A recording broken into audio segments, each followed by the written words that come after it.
Hello students, जैसे कि हम जान रहे हैं कि इस टाइम पे जो महामारी का दौर चल रहा है उस दौर के रहते हमें ये प्रोसेस की जरूरत करनी पड़ रही है आपको पढ़ाने के लिए।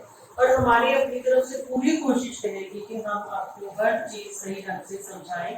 अगर फिर भी आपको कोई दिक्कत होगी तो आप इसके रिलेटेड हमें जब मर्जी जो भी क्वेश्चंस हैं वो पूछ सकते हो। लेकिन इस महामारी के रहते हुए हमें कुछ हिदायतें हैं जो हमें फॉलो करनी चाहिए, जैसे कि हमें सोशल डिस्टेंस बना के रखना जरूरी है, क्योंकि पढ़ाई के साथ साथ हमारी सेहत भी ठीक होनी जरूरी है। अगर हम फिजिकली मेंटली फिट होंगे तभी हम पढ़ाई की ओर ध्यान दे पाएंगे ना। इसीलिए मैं कुछ हिदायतें आपको जो बता रही हूँ, वैसे आपको पता भी है बट फिर भी एक बार आपको रिमाइंड करवाना मेरी ड्यूटी बनती है। जिसमें से सोशल डिस्टेंस हमने कवर कर लिया। दूसरी हिदायत ये है कि हमें समय समय पर अपने हाथ धोने चाहिए। धोने का जो समय था वो 20 सेकंड तक हमें नोट करना है।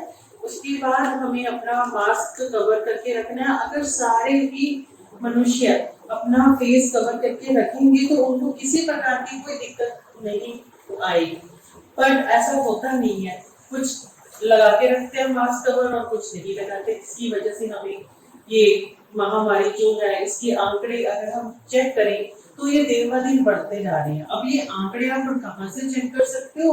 उसके लिए आपको एक कोवा ऐप जो मिशन फतेह के अंदर आती है उसको आप डाउनलोड करो, जो आपको समय समय पर हिदायतें भी बताती रहेगी और बढ़ते हुए आंकड़ों के बारे में भी बताती रहेगी। चलो अब हम आज के टॉपिक पे आते हैं, क्योंकि हमें मैथ्स के विषय को पढ़ना है। और मैथ्स के विषय में जो हमारा सबसे पहला चैप्टर है वो यूनिट अलजेब्रा के अंदर आता है। और चैप्टर का जो नाम है वो है partial fraction. It is a very important chapter. पहले हमें ये पता होना चाहिए कि फ्रैक्शन क्या होती है, ठीक है। px qx की जो फॉर्म होती है ना उसको हम फ्रैक्शन कहते हैं, ठीक। और छोटे क्लासेस में हम पढ़ते थे 10th तक कि हमने ये रैशनल फ्रैक्शन होती है हमारे पास, हमने इसको कैसे सॉल्व करना है। हम ऐसे क्वेश्चन हमें दे देते थे, हम एलसीएम लेके क्रॉस मल्टीप्लाई करके इसको सॉल्व कर लेते थे बाय ओपन द ब्रैकेट्स, तो हमारे पास ये आंसर आ जाता था। लेकिन पार्शियल फ्रैक्शन का मतलब क्या है? पार्शियल फ्रैक्शन में हमने इससे उल्टे काम करना है। जैसे कि यहाँ मैंने लिखा how to perform converse process. Converse process मतलब हमें सिंगल फ्रैक्शन को, दिस इज कॉल्ड, तो हम बोलेंगे सिंगल फ्रैक्शन। सिंगल फ्रैक्शन क्या था? तो decompose single fraction into number of fractions. Number of fractions means this is called, these are called number of fraction. मतलब पार्शियल फ्रैक्शन का मतलब क्या है? हमने सिंगल फ्रैक्शन को डीकंपोज कर देना है नंबर ऑफ फ्रैक्शंस के बीच में, बट उनका डिनोमिनेटर होना चाहिए। इसको डिनोमिनेटर बोलते हैं x + 1 और x + 3, both are called denominators. उसके बाद टाइप्स आती है हमारे पास फ्रैक्शन की। ये बहुत जरूरी है क्योंकि इससे ही हम आगे क्वेश्चन सॉल्व करेंगे। अलग-अलग मेथड्स हैं दोनों टाइप्स के लिए। प्रॉपर फ्रैक्शन के लिए अलग मेथड है, इम्प्रॉपर फ्रैक्शन के लिए अलग मेथड है, ठीक है। दो टाइप्स हैं प्रॉपर फ्रैक्शन। अब प्रॉपर फ्रैक्शन क्या होती है? इफ डिग्री ऑफ px क्या था? Numerator, lower than the degree of qx क्या है? डिनोमिनेटर। तो एग्जांपल में भी मैंने बताया ये हमारे पास px है, ये qx है। इसकी डिग्री देखो तो 1 है, इसकी डिग्री देखो तो 2 है, तो लोअर है ना डिग्री, इसकी लोअर है ना। तो जब हमारे पास न्यूमरेटर की डिग्री लोअर होगी किससे? डिनोमिनेटर से, तो हम उस फ्रैक्शन को क्या बोलते हैं? प्रॉपर फ्रैक्शन, ठीक है। समझ आ गया?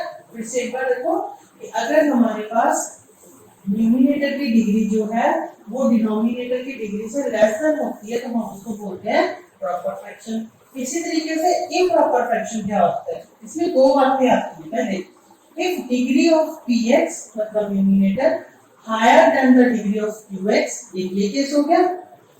दूसरा केस, या degree of px is equal to the degree of qx, equal to वाला केस ये वाला हो गया, हायर देन वाला केस ये वाला हो गया।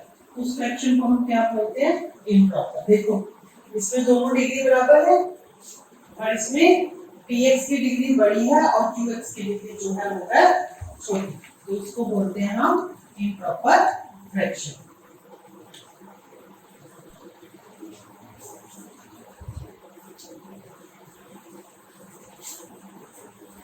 पार्शियल फ्रैक्शन का पहला एग्जांपल करने जा रहे हैं जो टाइप 1 के अंडर आता है। टाइप 1 क्या आती है हमारे पास, प्रॉपर फ्रैक्शन। प्रॉपर फ्रैक्शन में क्या होता है कि ऊपर जो हमारा न्यूमरेटर है उसकी डिग्री डिनोमिनेटर की डिग्री से कम होती है। अब इसमें क्या है, इसमें ये पहला जो है ऊपर न्यूमरेटर है, इसमें x रेज़ टू पावर क्या है 1। अगर हम इन फैक्टर्स को मल्टीप्लाई करें तो इसमें डिनोमिनेटर में जो हमारे पास डिग्री है वो क्या है 2। ठीक है, तो 2 जो है वो बड़ी है किससे, 1 से। तो इसीलिए हम इसको क्या कहेंगे, this is a proper fraction. इसको हम प्रॉपर फ्रैक्शन बोलते हैं। अब इनको सॉल्व कैसे करना है, जैसे कि पार्शियल फ्रैक्शन की डेफिनेशन हमें क्या कहती थी, तो डीकंपोज, ठीक है, to decompose the factors into multiple factors. जैसे कैसे, इसको पहले डीकंपोज करना है, कैसे मुझे नहीं पता। इनको डीकंपोज करते हुए इनके न्यूमरेटर में क्या आएगा, क्योंकि फैक्टर्स कहां पे हैं, डिनोमिनेटर में। तो कैसे करना है डीकंपोज, x-1 और x-2 को डीकंपोज करना है। बीच में हम अपनी तरफ से प्लस का साइन सपोज कर लेते हैं, लेकिन मुझे यहाँ नहीं पता क्या है, मुझे यहाँ नहीं पता क्या है। इसके लिए मैं जो है वो वेरिएबल जो यूज कर देती हूँ अपनी तरफ से, ताकि मुझे सॉल्व करना इजी हो जाए। क्वेश्चन मार्क तो सॉल्व करने मुश्किल हो गया ना, तो इसको मैं अपनी तरफ से वेरिएबल ले लेती हूँ a और इसका क्या ले लेती हूँ b। ठीक है, मैंने क्या किया, मैंने डिनोमिनेटर में पड़े हुए फैक्टर्स को डीकंपोज कर दिया बाय सबपोजिशन। इसीलिए मैं यहाँ पे क्या वर्ड लिखूंगी, लेट। अब हमने क्या करना है, अब हमने एलसीएम लेना है। कैसे लेंगे, देखो नीचे एलसीएम लेंगे, x-1 x-2 राइट साइड पे cross multiply a(x-2) plus b x-1। इसको हम इक्वेशन नंबर 1 नाम दे सकते हैं। दोनों साइड्स पे देखें तो हमारा एलसीएम सेम है, सेम होने की वजह से हम इसको कट कर सकते हैं। तो मैं क्या लिखूंगी, ऐसे कट कर देंगे हम इसको।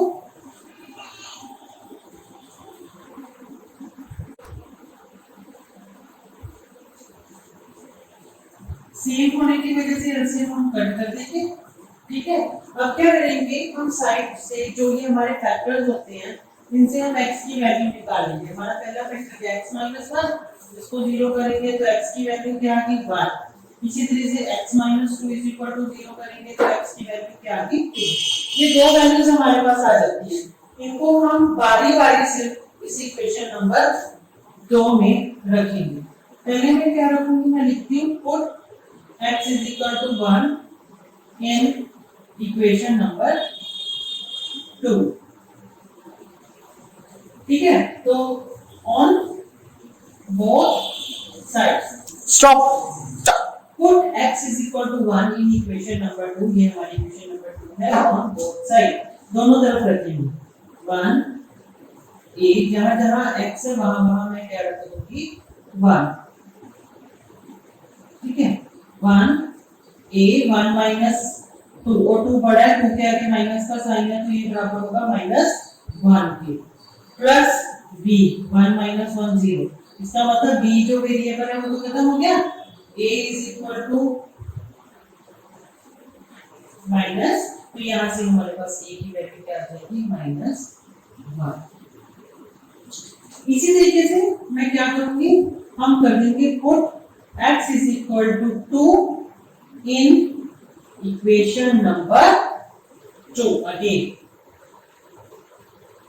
फिर जहां जहां x है दोनों साइडों में हम क्या कर देंगे 2 a 2 - 2 plus b 2 minus 1। a 2 minus 2 means 0, तो ये वेरिएबल भी हमारा क्या हो जाएगा, खत्म। तो 2 हमारे पास पड़ा है तो 1, इसी वजह से हमारे पास पॉजिटिव आएगा। तो यहाँ से जो मेरे पास b की कीमत है वो क्या आ गई 2। और मेरा टारगेट क्या था, a और b की वैल्यूज पता करना, वो मेरे पास दोनों ही आ गई है। इससे मेरे पास जो मेरे पास दी हुई फ्रैक्शन है वो डिकम्पोज हो गई। मैं क्या करूंगी, a और b की वैल्यूज इसमें पुट कर दूंगी, x over x minus 1 x minus 2 is equal to a की कीमत -1 x minus 1 पर प्लस b की कीमत क्या है 2, तो x minus 2। इससे हमारे पास फाइनल आंसर आ गया है और हमारी दी हुई फ्रैक्शन जो है वो डिकम्पोज हो गई है। देखो सबसे पहले मैंने थोड़ा सा रेपिटेशन कर लेते हैं। पहले प्रॉपर फ्रैक्शन क्यों हुई, क्योंकि न्यूमरेटर की पावर कम है डिनोमिनेटर से, इसमें x 2 है, इसमें 1 है x की पावर। उसके बाद मैंने इसको अपनी तरफ से दो वेरिएबल्स लेके a और b से डिकम्पोज कर दिया, लेकिन a और b की वैल्यूज निकालने के लिए इन फैक्टर से मैंने जो वैल्यूज x की निकली उनको उन्हीं की जगह पर रख के इक्वेशन नंबर 2 में x की जगह पर इक्वल 1 इक्वल टू a और b की वैल्यूज पुट कर दी, आने से उसको इक्वेशन नंबर 1 में रख दिया, जिससे हमारे पास कंप्लीट आंसर आ जाता है। होप है कि आपको समझ आया होगा।